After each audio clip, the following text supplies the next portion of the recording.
Hey, Dillon Thomas, I hear we have contact. Can you hear us, sir? Jim Benjamin, we are coming you live from the parade itself. Look at this. The road is blocked here. We're crossing Spear from Ball Arena. And look at this side. All the fans blocking the road, getting their chance to see the Stanley Cup and to see the champions as well. Right now, we are on the one and only flatbed fire truck, so it's hard to miss us if we are going to be passing you guys. But look at all these crowds. Got here as early as 5:30 in the morning just to be able to come out here and see the Colorado Avalanche in the flesh after they won the biggest championship of them all in hockey. Once again, we are on the alumni float, so we have all the former Avalanche players on our float with us right now. My colleague Michael Abeyta and I are enjoying this right now. This is absolutely incredible. Like Michael Spencer said, I've never been on a float before in a parade like this, and the electricity in this crowd is just absolutely fantastic. We are on a volunteer fire truck right now. It's a flatbed, all the alumni right now. You can hear the crowd cheering. They're standing up on the rails right now trying to get a look at all their favorite former players, and right behind us is all of the current players. The last truck, if you're looking for the Stanley Cup and Cale Makar's trophy, that's on as I try and catch my balance, the final truck of this entire ride. So we are now heading down, I believe this is Wawada, north of Spear, and I think we're going to be turning by Union Station down here. Real quick, before I send it back to you, look at the crowd.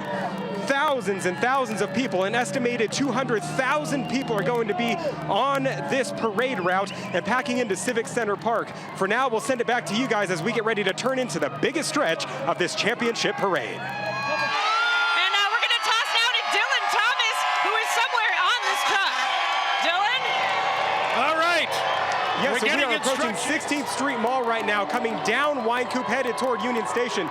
Look at the crowd right now, heading down Wine Coop. We're heading north on the fire trucks. All the players right now also on these floats. We are currently on the flatbed float, which is here with all of the alumni. There are hundreds of thousands of people lining these streets, all wearing Avs gear. Listen to the roar for a second.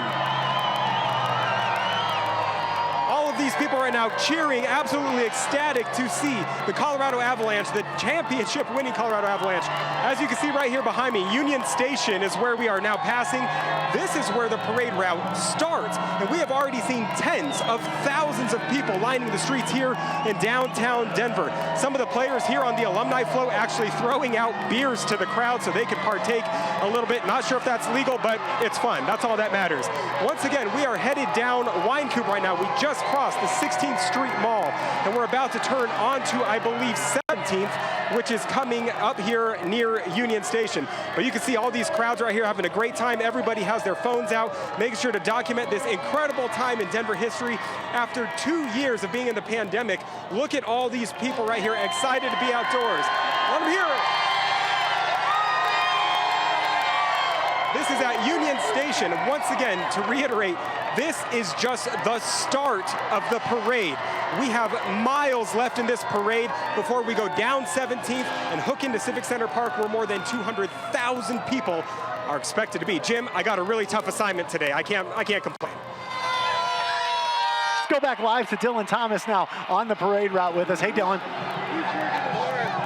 Michael, we are now on Broadway, which is the main stretch to Civic Center Park.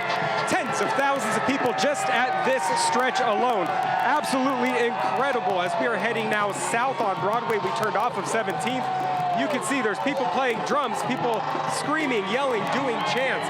We are on the alumni float. Several former players absolutely eating this up because they weren't able to experience this when they were with the Avs, so it's great to share with those who helped build up to this moment. If we look up here, there are hundreds of people up on top of the buildings as well, looking down, making sure to wave. We've seen people hanging out of windows. Not sure how safe that is, but nonetheless, they want to definitely immerse themselves in this incredible opportunity to celebrate the first championship the Avalanche have had in more than 20 years. Look at this. So right now, we are at 17th and Broadway. This is the main stretch as we're about to head into Civic Center Park, where there will be 200,000 fans packed into the area in order to celebrate the Avs. We're on the alumni float right now, and they are throwing beers to and from the crowd. This is definitely the most electric stretch we have seen so far. Former player John Mitchell just now slammed a beer on the sidewalk, and it absolutely got everybody electrified. I'm here with my colleague Michael Abeyta, who's running the camera. I'm going to tell you, it's not that hard to balance on this float, but when you have a camera, it is. So once again, look at this, the little kids. balanced on top of their parents, celebrating this moment, hoping to remember as much of this as they can, because we never know when the next time will be where we'll have the opportunity to celebrate such an incredible moment here on CBS 4 and in the city of Denver. Karen, Michael, as we head into Civic Center Park and as we run this red light, we'll send it back to you. Hey, the lights don't make any difference. This city is shut down here downtown so that we can celebrate our Stanley Cup champs. We're Dillon Thomas, who's been enjoying a nice view, riding along on the floats too as they get going again. Dillon, let's toss it over to you. Karen, we are now going underneath the Denver Art Museum bridge as we're heading toward the final stretch here to head in to Civic Center Park where the grand celebration will take place. There's people throwing shirts, there's people throwing beers. At the same time, it's a great time.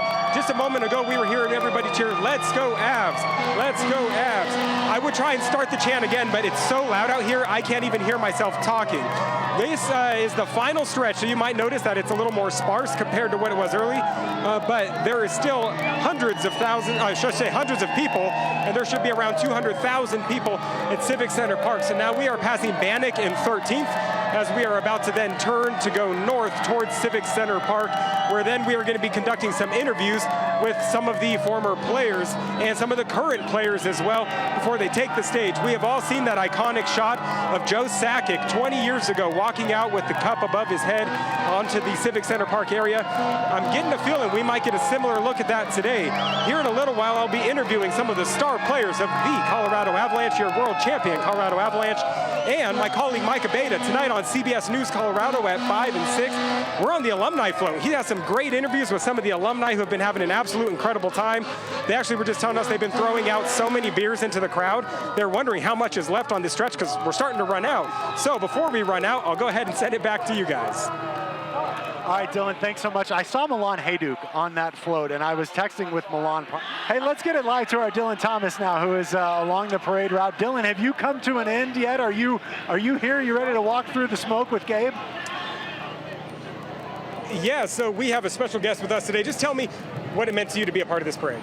This was phenomenal. Obviously, I was part of the parade 2001. But it seems like this is even bigger. I'm kind of enjoying it even more right now. It took 21 years to win the cup again. So it's been this city's been waiting for this a long time, and it's well deserved. You know, boys played really well this year, and they were the best team. Just a few moments ago, we watched as fans were coming up with your jerseys 20-something years later. What does that mean to you that these Avs loyal fans are still wearing your jerseys? Yeah, I guess some people still remember me when I played. Yeah, it's awesome. Like, yeah, Denver is a really good hockey city, and Colorado is a great hockey state. So hockey is really popular here, and then this even will help everything else too. And we're about to unload, so I'll make it one final question for you. How does this parade compare to the last one? I know it's hard to compare it. Last time I think I don't remember that much. This time I remember a little bit more. Both were phenomenal. You know, like it's hard to compare it, but it was so much fun. Awesome. So we were on the parade route. We're going to go and let you go real quick, and I'm going to grab a selfie with him in a second because what a moment. We'll send it back to you guys as we get ready to interview some players and then head out on the stage in front of 200,000 people. Send it back to you.